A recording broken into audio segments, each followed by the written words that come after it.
Blog Talk Radio.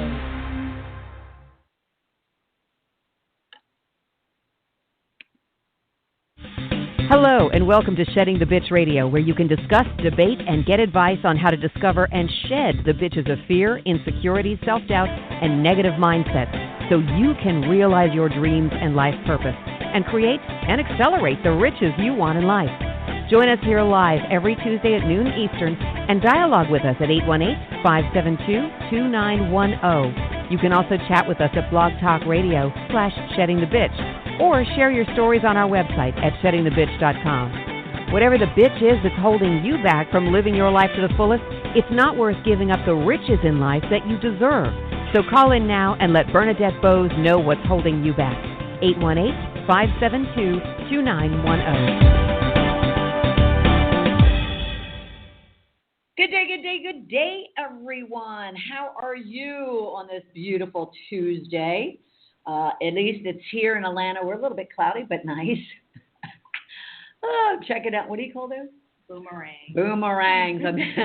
I've got our guest, Debbie London, in the studio today. How are you, Debbie? I am wonderful. I'm happy to be here. Yes, I'm happy to have you. As we're both sitting here on our phones trying to multitask. And she's a lot younger than I am. She's very good at multitasking. Not me, not so good. We're also in the studio because we're also videotaping this. So be sure that you check us out on our Shedding the Bitch YouTube channel.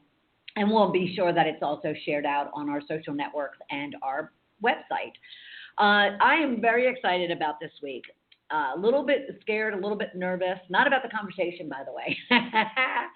It's all about a decision I just recently made, and over the next 5 or 6 weeks, you guys are going to have to help me kind of get in the game. But so long story, very, very short, I will try, is that, Debbie, you'll get a kick out of this, is that I made plans to go away for a couple weeks to basically a small island in Canada that is basically like a group of cabins, but very rustic. There's no electricity other than a couple hours at night. Oh. There'll be no Wi-Fi, that means, and no internet and none of that kind of good stuff. And you have to kind of shower in the lake, and you do your laundry in the lake, and you are pretty much out there. And even my family, because it's a few of my sisters and their families go up. It's my sister's husband's family's island. We'll call it that. It's a piece of land surrounded by water. But they've been going for decades, and I've always thought about it and thought it would be interesting and whatnot. And yet at the same time, there's a few of my siblings that are like, yeah, I won't do that again. And so my nieces and nephews, when I was thinking about doing this, they're like, really? You do know you have to do chores and you have to kind of be kind of off work, off technology, off everything, disconnected. You have to kind of be rustic. So, but something told me that I had to do it. Something told me that I should do it. And my niece/goddaughter, who's graduating medical school, which is why I'm going north to begin with, but that's another story. She said, well, you can get a lot of writing done. So bring up your journals. Don't even depend on your laptop. I'm bringing it, but because the electricity level is not great. But, so I've made the commitment. I'm prepping my little dog, Coco, to come with me, and got her a little life jacket, and very excited. And for the next 5 or 6 weeks, I'm definitely going to have to get my head around it. So I don't go up there and start acting like a little, spoiled brat. Hopefully I don't do that anymore. But, take away my technology, take away my, washer and dryer, take away my ability to shower, and I might get a little testy, I'm just saying. So if any of you have had that experience, because I think it's going to be life-changing. That's just what I'm kind of feeling inside, that it's going to be life-changing. So if you have any thoughts, opinions, or if you're one of my siblings listening and you're just laughing your head off that I'm actually doing this, then I would welcome your your input. Go to sheddingthebitch.com. Share with me if you will, or just kind of motivate me and inspire me and tell me it's going to be okay. But anyway, that said, that's enough. I'm very excited about this episode. We're going to be talking about red flags. Are you ignoring the red flags that are screaming at you regarding your relationships? And yet at the same time, and I know our guest is going to be able to help us with this, I'm sure it's kind of tapping into your intuition, tapping into the things that allow you to kind of call out those red flags regardless of what the situation is, right, Deb? Absolutely. So regardless of the situation, whether it is a relationship or something else. But formally, I'll introduce the subject. Actually, before I do that, I do want to do a shout out. Next week, we have Christy Rutherford joining us. And if any of you know her, you know it's going to be also another fabulous conversation. Go out onto Facebook, Twitter, LinkedIn, and obviously her own website. But we're going to be talking about unleashing your inner greatness and achieving your destiny. So that's next week, and then we have a great lineup of guests all summer long. Okay, so what are we going to be talking about? I'm going to introduce the subject. This is how it normally works. And those of you listening for the first time, introduce the subject, give you a rich question. We like to ground you in a question that you could be thinking about as it pertains to you and your life around the subject. And then we pretty much are ensured that we're going to get you answers through our dialogue and our conversation. If for some reason we don't, then I'll be broadcasting her contact information all throughout the program in order for you then to reach out to her and get in touch with her, work with her, ask her a question, that kind of thing. So we'll do that. We'll take a break. We'll come back. We'll dive into the conversation. You ready? I am ready. Wow. And again, we're videotaping, so go and check us out later. We're not live, unfortunately, for this particular episode, but we'll be uploading it by tomorrow morning, so you'll be able to go back and check us out. And look she's got such a pretty face and smile. You've seen my mug, so you're going to want to come back and check it out. All right, so we're talking about ignoring the red flags. Oftentimes in romantic relationships, we sacrifice logic and our intuition in the name of love. Can you relate, ladies? Debbie London uses the perspective of being a divorcee to assist others with recognizing if they are victims to their partner's facade, holding themselves accountable, and either moving forward or doing the work to correct behaviors in the relationship. So the three things you want to be listening for is the fact that it is not the end of the world if you're having trouble in your relationship. If you find yourself having to start over even after a relationship, how to gain the courage to let go and stop lying to yourself. Stop lying to yourself. I need a mirror. Stop lying to yourself. And lastly, there is a gift in rediscovering yourself. And woohoo! If you're a member of Shedding the Bitch Radio in the community, you know this is true, though sometimes we don't believe it. So what rich question I want you to be grounded in during our conversation is, to date, what steps have you taken to prevent yourself from becoming a victim? Simply surviving your relationship?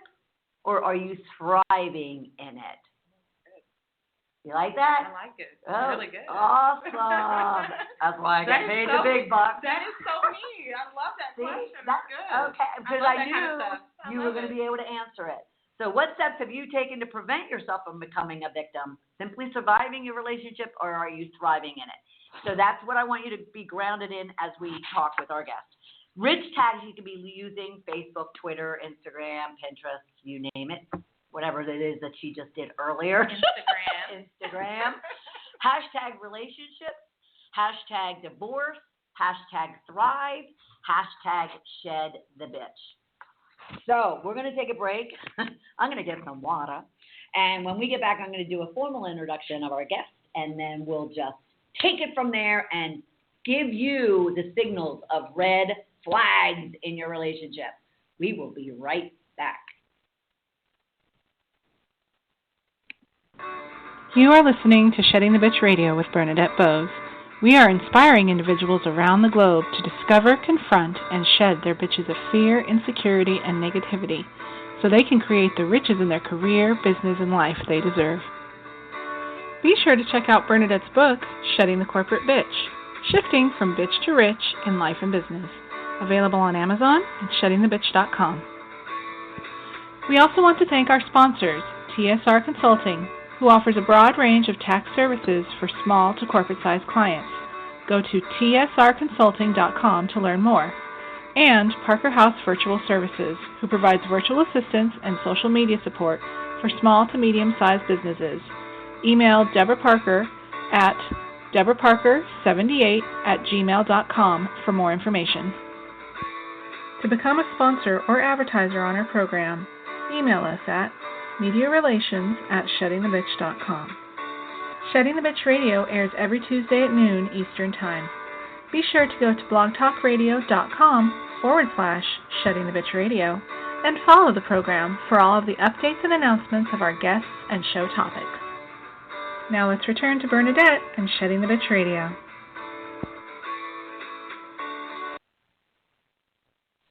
Welcome back, everyone. We are talking, and we're in studio with our guest, Debbie L. London. She was born and raised right here in Atlanta, Georgia. Woo-hoo, woo-hoo. And in 2005, she moved to Raleigh, North Carolina to pursue her undergraduate degree in psychology at the historic HBCU Shaw University. That's our little symbol, Shaw. Oh, is that right? Yes. There you go. After obtaining her degree, Debbie continued her educational pursuits at Marist College and received a Master's of Public Administration in 2013.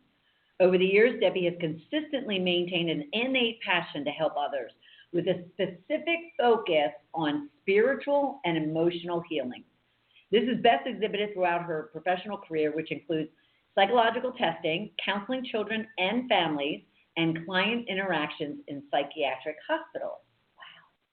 Debbie considers herself to be a vessel that God uses to relay messages to others. In order to assess how best to help other people, her particular approach is to be led by the Holy Spirit. This allows her to navigate tough issues, which varies in depth, Transforming with transparency is her tagline, because she helps others through being open and honest about her own experiences. She is the author of the self-help book, Surviving and Overcoming the Stains of Generational Curses and Soul Ties. Awesome.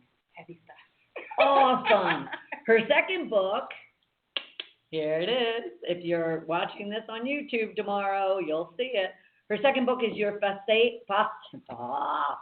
Let me go back. Her second book is Your Facade is Showing. A divorcee's perspective on accepting relationships, red flags, the first time. And I'm assuming because you don't want them happening again. Absolutely. Again. That's awesome. Welcome to the program. Thank you. I'm so happy to be here. I am excited for you to be here. And I want to make sure I tell everybody right now how you can reach out to her. Because, again, you're going to want to. So her website is debbielondon.com. Nope. It's debbielondon.com. Let me say that again. debbielondon.com.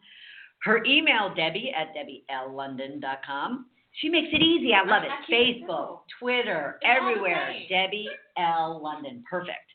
It makes it easier on people like myself. All right.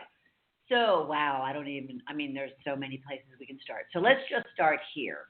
Take us back to who were you when you kind of realized that you yourself needed to make a change to the point where you said, oh, wow, I need to put this in writing and share it with the world so they can learn from me? I always knew that I was supposed to write, and it started when I was 18, actually, before I went to college. And God was like, you're supposed to be writing. You're supposed to be writing about your life experiences. And I was like, no, I am supposed to be a psychologist. And so I'm going to school to study psychology. Then I'm getting my master's, and then I'm getting my doctorate, and I'm going to be a psychologist. I don't want to hear that because I don't like to write. And I ran and ran and ran. And then in college, I had a crazy experience, which is what the first book is about. well, half of it, the soul side part.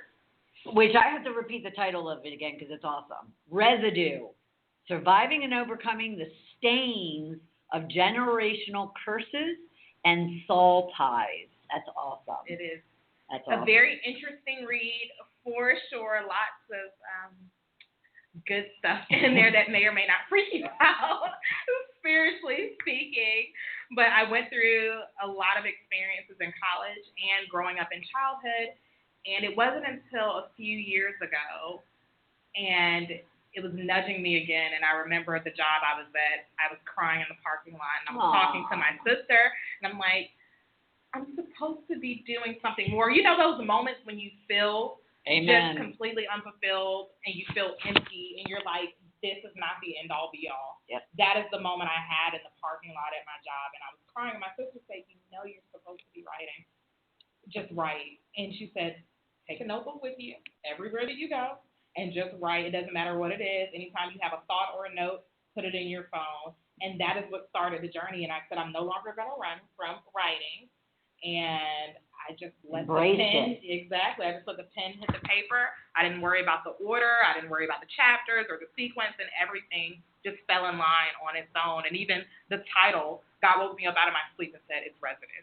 And then he woke me up out of my sleep again and said, this is what the cover should look like. And it's like a weird cover. It has like a little slug with a blood trail on it. It's weird, but that's what the cover was supposed to be. But just everything came together. And I want to say that for those who are thinking about writing a book, sometimes we put so much pressure on ourselves. Like, oh, I don't know what to write. I don't know how to start. And then before you know it, 10 years have gone by and you still have not written that book that you said you were going to write. Just start and use different mediums. Sometimes I write in my phone or a notebook or my computer. I do different things in order to get me going on any project that I may have. At the same time, I know for myself, and I've told other people, sometimes you just have to walk away from the idea too. Just walk away from it. Stop putting so much pressure on yourself and let it go, because then I did this with my script. I was forcing it. And you can't force what you obviously experienced. And that's a perfect point as well, because there were many times that I had to step away. Yeah. Many, many, many times, and you have to reset, especially when you're in the writing process or you have those moments where you don't know what to write and you're having those writer's blocks. Absolutely. I 100% agree that you have to step away, reset, refresh. Okay, now I'm ready to get because back. I bet this, I mean, just the title alone, Generational Curses and Soul Ties. It's not the writing process. That's just the means to the end. It's the, are you ready to go deep and dig out, especially when you're writing a story, right? When you're purging your own stuff. So kudos to you for doing that, because that's a process in itself. The writing is a different story, because even I hired an editor. I wrote it, but then I was like, I'm not editing it. Oh, I didn't either. Editing is a huge task, by the way, that I'm not taking on. Yeah. So. Now, the one thing I absolutely loved when I first met you, and other than your smile, and read your bio and whatnot, is this whole thing around transforming with transparency. Because obviously, again, your two books have to, they have to be raw, as I call it. But how did you get there? Because so many of us, are worried about what other people are going to say, think, react. I was basically pushed off the cliff, as I like to say. That's a little saying I like to use. My accountability partners, the women in my life, and this is why it's important that I work with women. I just feel that we are such forces to be reckoned with, and the women in my life we don't allow each other to settle for mediocrity at any point, and we are constantly pushing each other off of the cliff when we get scared.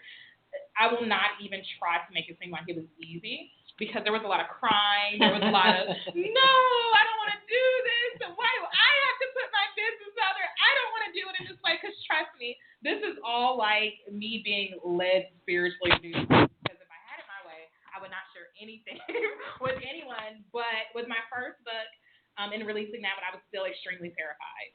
Even after it came out, I was still very worried about perception, especially given the nature of the topic. I'm going through family history. I'm really just letting it all go there. Yeah. But with the second one, I really did not give two shits I was like, because I'm Go for it. finally comfortable in my own skin where I'm like, this is what I'm called to do, and I'm sharing this not to put my business out there for no reason, but with a purpose. Yeah. Because a lot of times it's hard for us to look at ourselves in the mirror. It's hard for us to accept things the way they are, and what happens when we don't accept things for the way they are? We remain stuck and stagnant and paralyzed. And my goal, and what is happening in this process as I'm building this brand, is other people are like, wow, she's beautiful, she's smart. And she has a lot of stuff going on, too, just like me. Mm-hmm. If she can face it, I can face my stuff, too. Absolutely. And I'm just trying to pour courage into other people. Like, look, we're all dealing with stuff. Yeah. And that is okay. And is that why you're not only just your kind of your brand, but you truly deep down believe that in order to move forward, in order to progress, you have to be transparent to yourself. Forget about everybody else, to yourself. And that's why you feel it works? Yes, absolutely. Because if there's anybody else that you're going to lie to, please don't let it be to yourself. Please don't let it be to yourself. Because if you are constantly believing the lies that you hear from others or the ones that you're telling yourself, you are just in for a road of being handicapped. Misery. And nobody wants that. Exactly. Misery. You just don't want to do that to yourself. And you owe yourself better to be free. And I'm just at this stage of rediscovery. And for those of you who read my blogs know I'm taking you on that journey with me for freedom, self-discovery, even like your trip that you're going on. That's a sabbatical of sorts to reset. Mm-hmm. And I actually love that idea. I'm looking forward to hearing about how that goes, too. We need to do those things in order to get to our place. You have to be freedom. comfortable being uncomfortable. Yes. Right. That's kind of what I took from your message. And then, even the approach I'm taking to this Canada thing, and plus my shedding process for the last 8 years, I guess. I just know, we just know that that's the way it's good. That's why it works, right? Yes. Yes, I love that. I love it. Now, who would you say resonates? Who is ready and who's listening to your message? Who would you say whether it's your books, because your books, you talk about the fact that it's divorce aids, but it goes so much beyond that. It, from your book to your total fan base, and your client base. What does that person look like? It is women 25 to 40. And here's why. That is my audience. Once you get past a certain age, from what I have seen, but you're different because you're on that journey of self-discovery. But a lot of times we see a stubbornness and a rigidness. Absolutely. That's why I raised my hand. Absolutely. This is how I am. I'm not changing. And that's the end of it. Yeah. But everybody in this 25 to 40 range, they're still open. They're still open to. But aren't they still worried about what other people think? Aren't they still like? They're still worried, but they're still open to the idea of what it is you're of going through the journey. After a certain point, it's hard to go back because you're stuck in your ways. Typically, not all the time, but typically, you're stuck there and you're like, this is how I've always done things. I don't even want to start the unpacking process of all of my stuff. So you're under 40. Okay. No, that's okay. That's okay. I wouldn't go back. But so let me give you, because it'll complement what it is you're saying. So, because our listener base is, a lot of them are over 40, and they're all laughing right now. Because what happens actually at 40, but even more so, because it really didn't happen to me until like 46, 47. But with all the work that I do, you all of a sudden get to a point at 40, let's say 45, certainly 50, and definitely 55, where you just don't care anymore. You don't care about yourself, you don't care about how you look and whatnot. You don't care what other people think, you don't care about what other people, are doing. You do actually get a lot more open because now you have all that crap gone. So now you're kind of, yes, you have your routines and you have your disciplines and you have your ideas set in your mind, but you're also now wise and mature enough to say, well, wait a minute, there's a different perspective. And we love younger people. I'm making it sound like, but only because we want to be challenged all the time. And we want to, so maybe what you and I will need to do and talk about another time is kind of like how we share that message to audiences and stuff together, because I think it's a great perspective. Okay, but going back to your audience, 25 to 40, there's people right in there that are still open to change, and they're women. So what are they, at what point do they come to you? I laugh about this all the time because last year when I put out my first book, the year before last, whatever the year that was, I can't remember. But when I put out my first book, I would get offended about social media response to my book. As you can see the title, we're talking about generational curses and soul ties. Whoa, that's too much. I don't want to, go there. So I was always concerned about likes and followers and things like that. But then I would get a lot of emails. And then I would get subscribers to my website. And then people would say, they'll hop in my DMs. Thank you for sharing. Please don't stop. And the way they approach me is, they are lurkers. Lurkers are people who just look at your pages and they look at, whatever content you put out there, but they say nothing. They're invisible, basically. They start off lurking because they're like, I need this, but I don't want to like it because I don't want it to be associated with me. I don't want people to think I have something going on. And then it's slowly, I'll reach out to her one-on-one.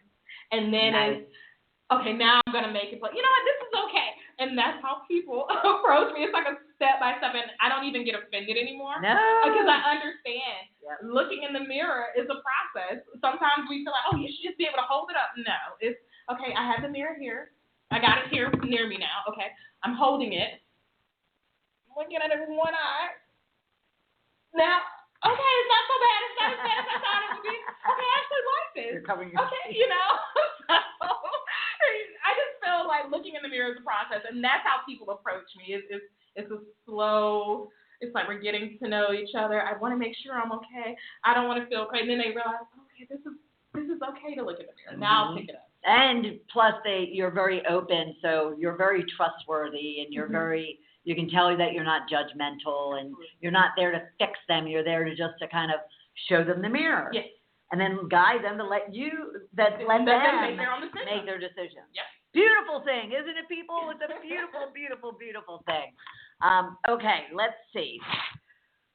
So we talk about the people and how they come and find you.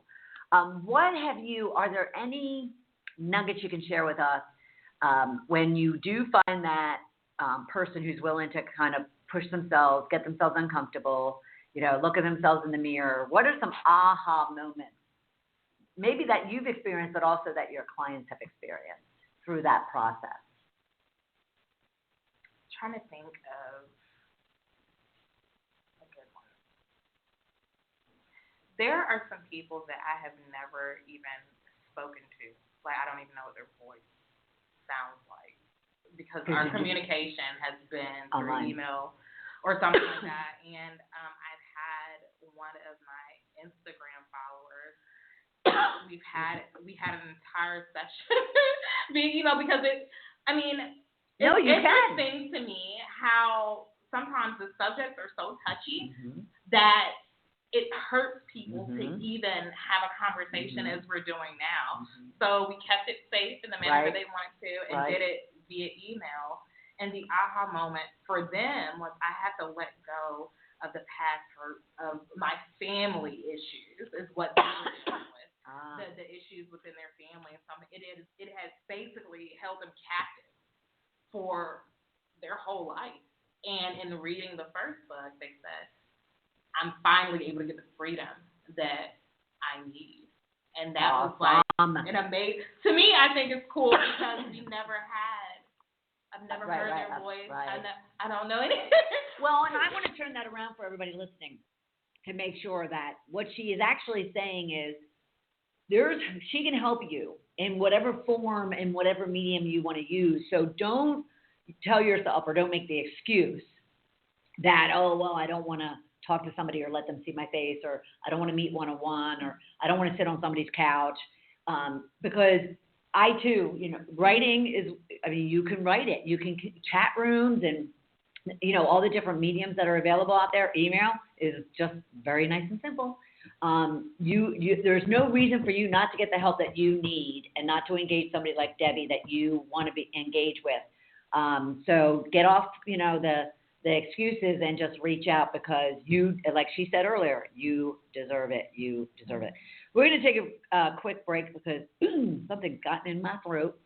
And when we come back, I really want to get into learning about her new book and kind of what nuggets she can share with you in order for you to really pay attention to those red flags and not to do them again. We'll be right back. You are listening to Shedding the Bitch Radio with Bernadette Boas.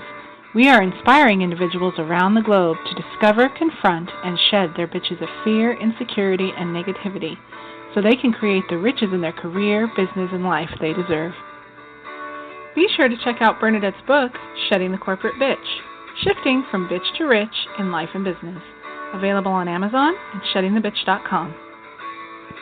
We also want to thank our sponsors, TSR Consulting, who offers a broad range of tax services for small to corporate-sized clients. Go to tsrconsulting.com to learn more. And Parker House Virtual Services, who provides virtual assistance and social media support for small to medium-sized businesses. Email Deborah Parker at deborahparker78@gmail.com for more information. To become a sponsor or advertiser on our program, email us at mediarelations@sheddingthebitch.com. Shedding the Bitch Radio airs every Tuesday at noon Eastern Time. Be sure to go to blogtalkradio.com/Shedding the Bitch Radio and follow the program for all of the updates and announcements of our guests and show topics. Now let's return to Bernadette and Shedding the Bitch Radio. Welcome back, everyone. I'm in studio, actually, and we are videotaping today's today's episode. And I am with Debbie L. London, the author of this amazing book, Your Facade is Showing. And more importantly, how to identify those red flags in your relationship that you need to start running away from and doing something about. And so go to Debbie L. London, everything, whether it's her website, debbiellondon.com, Facebook, Twitter, Instagram. You can find her, basically just Google her, just like many of our other guests. She's everywhere. So get in touch with her because regardless if you're getting divorced or you're breaking up in a relationship, what she talks about, what she coaches about, what she speaks about relates to any situation in your life that you just need a better perspective and a more realistic view in the mirror on. So that's a good summary. So, so based on your book, give us some ideas of not only just what those red flags are, but the process. You know, the avoidance or what's, why you call them red flags, and then what is it that people can do in order to never have those, red flags kind of get in their way? Well, in the beginning of the book, I give an example of about 6 or 7 red flags, like general ones that we can all pretty much relate to in relationships. But I do want to say the ultimate red flag in relationships is ignoring yourself. That is the ultimate red flag. And I don't just point the finger at my ex-husband or any other relationship that I've been in. I have to point the finger at myself because I'm all about holding yourself accountable and being responsible for your actions. And throughout the book, I talk about what my missteps were. Because it's one thing for someone to have red flags, but it's another thing if we ourselves are blatantly ignoring them, what sets the tone for the remainder of the relationship. So I think that's the biggest red flag, ignoring yourself and not holding yourself accountable. So for someone who might be out there and they beat themselves up. So when they hear the word accountable or when they hear certain words, they already feel as if they put the boxing gloves on towards themselves. Mm-hmm. So what else or what is it that you need to say or what they need to do to kind of say, look, this isn't about beating yourself up.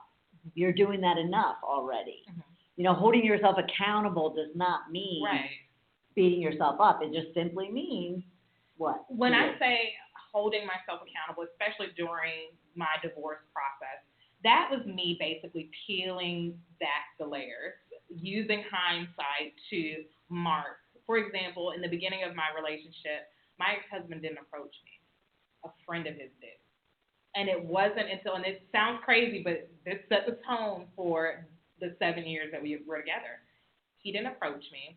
A friend of his did. And from there, he never reached out to me. And when he did, it would be a one-line text message. And I was always the one initiating every single thing. Why? Because he never initiated from the start. And that was, in hindsight, to me, oh, wow, he was never an initiator. So the things that I have been wanting him to do and him to do all these years, he was never going to do them anyway because he never did. But while I was in cotton candy, rainbow, Skittle land, I overlooked that. So it's not about beating yourself up. It's having that aha moment with yourself and being honest, okay, what did I miss here?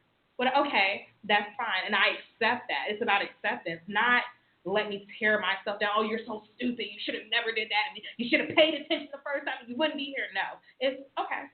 That's what I missed. And it's also a mental load for later when you get back out on the dating scene. Like, okay, I'm paying attention closely this time. I'm not letting the fog of being infatuated sway me one way or the other. It's okay. I paid attention. I combed through what I missed in this situation. I don't want to go through this again. Let me make sure that I'm not, putting on my rose-colored glasses in this situation. So definitely, please don't beat yourself up. What has happened is what has happened. We cannot go back nor change it. This is about forward movement and realizing what took place so that it doesn't take place again. Yeah.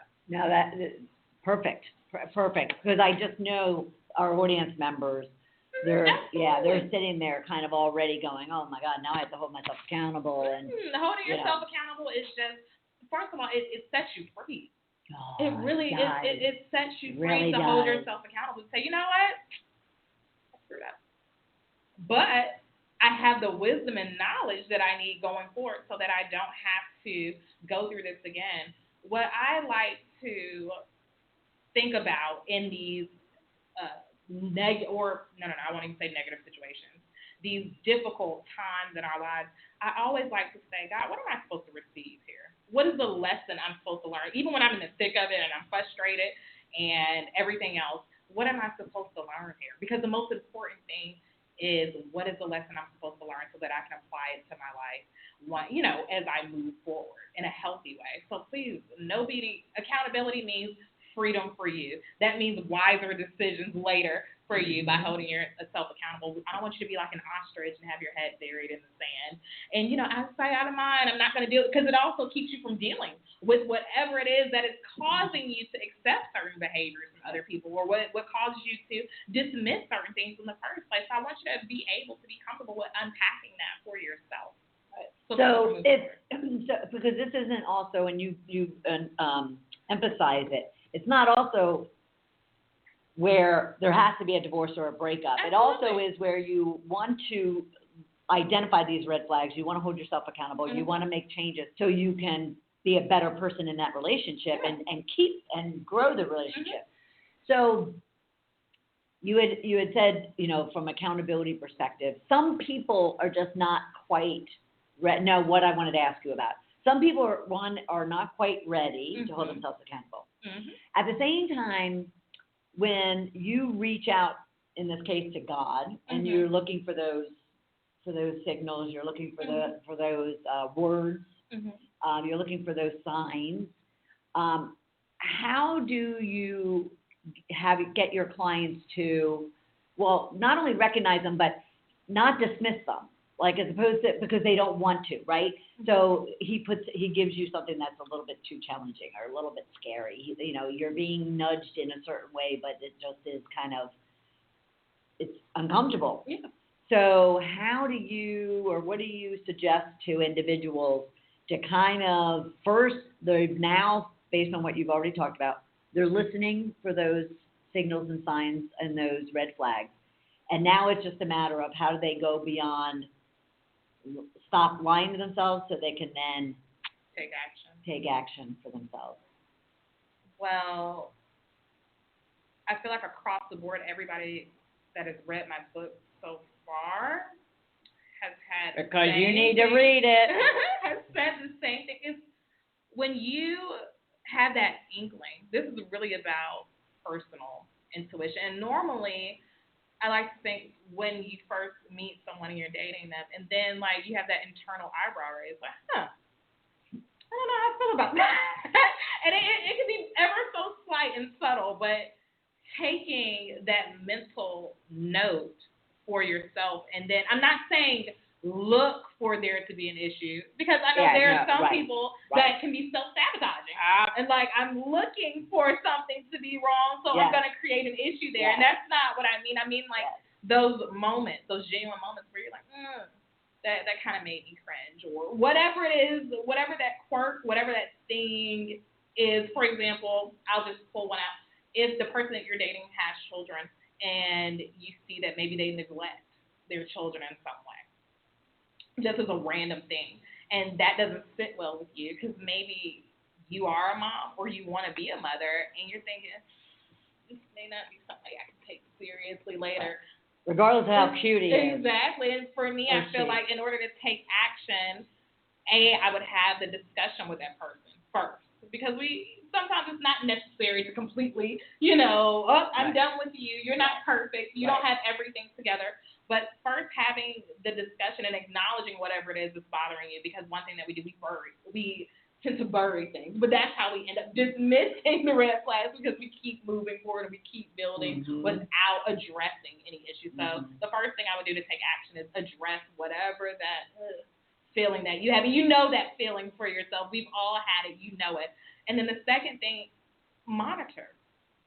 I would monitor. Because if you see, for example, with the example of someone who may be neglecting their children, watch how they are with their children going forward. And if you keep getting the, hey, that's still here, they're still neglectful like you originally thought, then it's having the courage. Because sometimes we don't want to be alone. Sometimes we feel all mushy about this person. We're like, well, maybe, and then we rely on potential and hope. Oh, I can change them. Exactly. Maybe I can get him to be a great father, and all no, you can't. Exactly.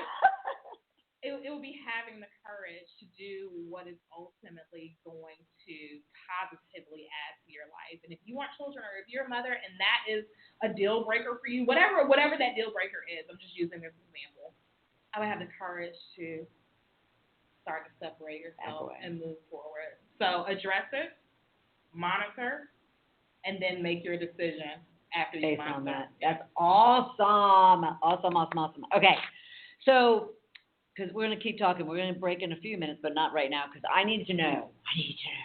I'm really big on affirmations, and I know you are. Yes. And so what is it about affirmations in your viewpoint that really helps this process? Man. And explain for people, should they not use them and not understand them? Because people confuse them with like prayers and quotes and stuff. Where your view is on affirmations? Affirmations are simply speaking into your life and over your day as much as you need to. The reason why affirmations are super important to me, there's just a power in your words. And in your words, it's connected to how you think in your thoughts. And then your thoughts is connected to your subconscious. And all of these things play a role in how you act and how you do things in your day-to-day life. And I remember having a serious scarcity mindset at one point, or always worried and overly concerned about people and what they thought, or just fearful in general, or just lacking self-love. But once I started affirmations, and affirmations, the best ones to do, or the ones that I do all the time, are either I am statements or thank you for. Thank you for are my favorites, because gratitude unlocks everything. Wait. Repeat that again. Repeat that very slowly. Gratitude unlocks everything. Because sometimes we get destination syndrome where we're so like, I got to get to the next thing. But with gratitude affirmations, I typically say thank you for, and whatever it is that I am trying to manifest in my life, like thank you for divine connection. Thank you. I'm already with appreciation, not just saying I'm going to have divine connections. I'm already putting out appreciation for what I know is coming to me. Thank you Right. for divine connections. Thank you for peace in my life. Thank you for good health. Thank you for creative, overflow. Whatever that is, I love gratitude affirmations because being thankful is so, so very important. And when you're unlocks everything. Yes, I love that. It's the truth. And if you don't want to do gratitude affirmations, just I am beautiful. I am loved. Everything that, I'm seeking is seeking me. I am in line with my purpose. It's very simple and sometimes people message me. Go ahead. Well, simple. No. Well, simple to say, yes. Simple to believe and ingrain within yourself. And that's why I did mention that. I should have brought it. I have a journal, my prayer journal that I use, and I have like 3 pages of affirmations that I read every morning and that I speak over my life every single morning. And I even have affirmations for other people that I speak over constantly. Right. As if you're saying, it's almost like, saying it on their behalf. Yeah, exactly. But it's just, I'm affirming whatever, and it's all positive, of course. And, I'm affirming these things constantly. And when I get my down moments, I just triple the dosage. Absolutely. And that is how you get to the point of believing, and that goes back to your mind, your subconscious, everything else. And when I say it works, and I don't even remember why I started doing them on social media. I can't even remember. I just started doing affirmations, and now it's my morning thing. I always post videos. This morning I didn't post one because my blog, I posted that this morning, and affirmations are at the end of every one of my blog posts. But they absolutely work, and they change your mind frame. And the more you speak them, you have to keep speaking it until you believe it. And if you're feeling, this isn't working, that means you need to keep saying it to yourself. Don't give up. Exactly. You need to keep saying it before it's just you're going to become a creature of habit to just saying affirmations. Anytime I get worried, let's say about something financial, thank you for supernatural provisions. Thank you for dedicating, whatever. And I just start saying it. I'm all right. I'm good. And then, seriously, a situation will happen that manifests because of me affirming it and believing that everything is going to be okay and everything is going to work itself out. They work, but it starts with your belief system. So I think, and why I said, and it doesn't mean you don't even have to be religious. No religious. This isn't about religion. And that's why I not cut her off, but I wanted to really make sure that people understood that you might be sitting in a really dark place right now and not feeling good, and maybe you feel overweight, or you feel ugly, or you feel unloved, or you feel like you're not worthy, or whatever the case might be. And of course, no one wants you to feel that way, but more importantly, you don't want to feel that way. And one of those things that she's emphasizing is the fact that you can, whether you believe it or not, at this very moment in time, if you make it a practice to do these affirmations, and again, like she said, choose your affirmation, then you have to believe that over time, you will start breaking down that darkness, that ugliness, that discomfort, and it will, all of a sudden, you'll wake up one day and all of a sudden everything will look very bright, right? And what she said, breaking away from that darkness, like we were talking about the people who may beat themselves up all the time, you're believing that you're a piece of crap. You're believing that you can't do anything right? Because you keep saying it to yourself. The same goes even with when positive someone else things. is saying it too. That exactly. The same goes for positive things. Keep saying it to yourself, and that's what will, come forth in your life. So I just wanted to mention that really quick. No, absolutely. I just love, the whole approach that she does to affirmations. But I don't want to also slip by the fact that you need to check out her blog. And you need to make sure that you're reading it all the way through and getting and seeing her affirmations. DebbieLLondon.com. Yes. Today's was about yoni eggs, lady. For those who are interested. And those who understand what the hell it is that she's talking about. A yoni egg is an ancient Chinese stone that goes in your yoni, if you know what I mean. Yeah, and I was very skeptical on doing it.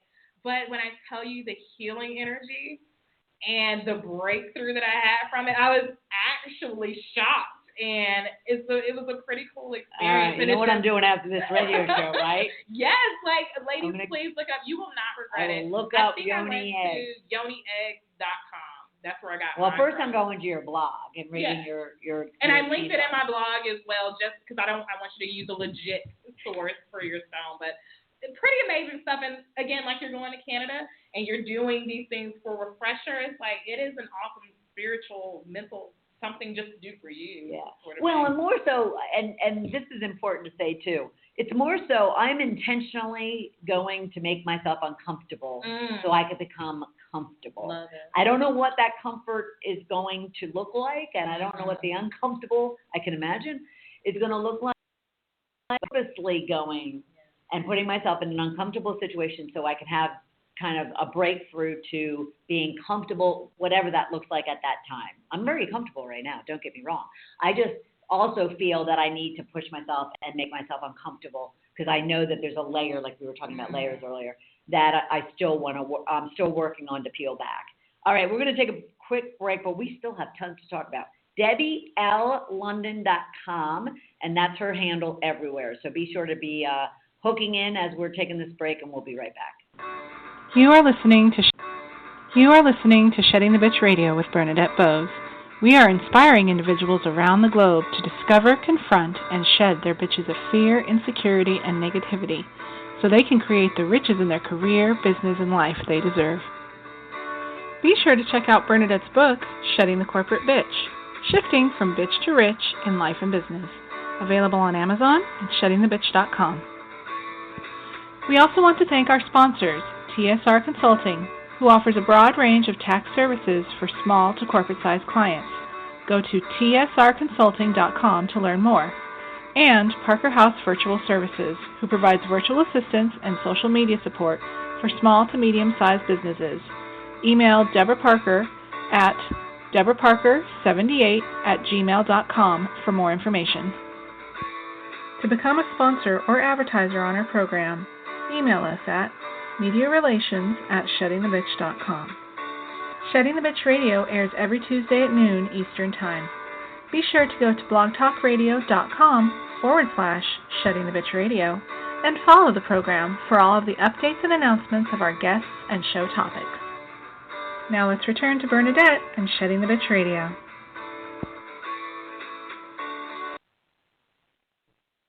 Welcome back, everyone. We're having a great conversation with Debbie L. London all about your red flags in your relationships. Overall, your facade is showing. Check out her new and latest book. But really, go back to her first one, and I want to pull out the title, Residue, Surviving and Overcoming the Stains of Generational Curses and Soul. And then, of course, her latest one, Your Facade is Showing, a divorcee's perspective on accepting relationship red flags the first time, so you don't have to do it the second time. All right, in our last couple of minutes, Deb, in regards to your book, is your book about like chasing people and advocating that people leave their relationships, or is it also to heal and to grow? And I am pro-love and pro-marriage, and to be honest, if it was up to me, I would still be married. But fair enough. There are things that you just have to really draw your line in the sand And on not what you accept. will and won't accept. I've actually had quite a few married people read my book and say that it helps them take a step back to look at, oh, wow, I'm out of order. I am the one out of order in my relationship. I need to take more care and be more considerate of my significant other. So it's almost been Nice. like a reflection tool for those who are in relationships in helping them tighten up a little bit and, you know, and not take certain things for granted, like, oh, wow, I'm hurting my relationship with my actions and behaviors. Let me not do that so that I don't end up in this situation. So it's almost like a general purpose book. You know, it's not pushing you in one direction or the other. It can help you with preventing being divorced. It can help you get the courage to take the leap. And like I say in my dedication, this book is for those to take the steps to do what they already know in their hearts to do, whatever that is, whether that be to move forward. Exactly. Right. And everybody's situation is different. So it will help you move forward and cut ties if you need to, but it will also help you clean some things up, heal and be better in your relationship. Or if you're single, okay, let me be mindful of this before I get into my next relationship. Let me take these things and apply them so that I'm not screwing up in my next relationship or accepting things that I shouldn't accept. I'm reading it. I'm single and looking, but I'm reading it because I throw up those walls and those excuses long before I'm even in one. All right, in the last minute or so, what do you really want the reader to gain from this book? Because there's definitely a grounding message here. What would you say that is? I would say I want the reader to not be afraid to do what's best for them. That is really my bottom line in this book, and whatever that is, because I also talk about self-care and loving yourself. And I've been on this rediscovery thing for maybe the past year now. I want the reader to walk away with the courage to do what they need to do for them, not just in a relationship either, not just in a marriage, but in general. Nice. To take a look at themselves and say, you know what, I deserve the best in my career, in my love life, and in every area, and I haven't been loving myself based on the things that I'm attracting in my life and bringing forward. How can I change this? What can I do? Yeah. And to all of her target market, the 25 to 40-year-old, we have a saying here. I personally have a saying here that I emphasize a lot, and that is, you have this one life to live. It goes, trust me, it goes really, really fast. So the question is, how do you want to live it and thrive in it? And it touches back to our Rich question about, are you thriving or are you just surviving? And are you doing the things that she's suggesting in order for you to have the best relationship with yourself and with someone else that you can have? Because trust me, the life goes really, really, really fast. So make your choices that will allow you to have the best life possible. Thank you so much, Debbie. This is awesome. Hugs and kisses. Thank you. I'm glad that we met. Yes, absolutely. And we're going to talk more. Bernadette. I just want you to know. Yeah. I did. She's a part of my design connection. Yes, there you go. And we're going to be talking more. Absolutely. All right, next week, everybody, we have Christy Rutherford, a force. Talk about a force to be reckoned with. And she's going to talk to us about unleashing your inner greatness so you achieve your destiny. We all have it. We have a destiny. So Christy Rutherford next week, Tuesday at noon Eastern Time. Stay tuned for another episode of Shedding the Bitch Radio. Thank you, Debbie L. London. Have a good week, everyone. See you then. Thank you for listening to Shedding the Bitch Radio with Bernadette Boas. Join Bernadette every Tuesday at noon Eastern as she helps you shift your bitches to riches. And the dialogue is always going on at sheddingthebitch.com. See you next week.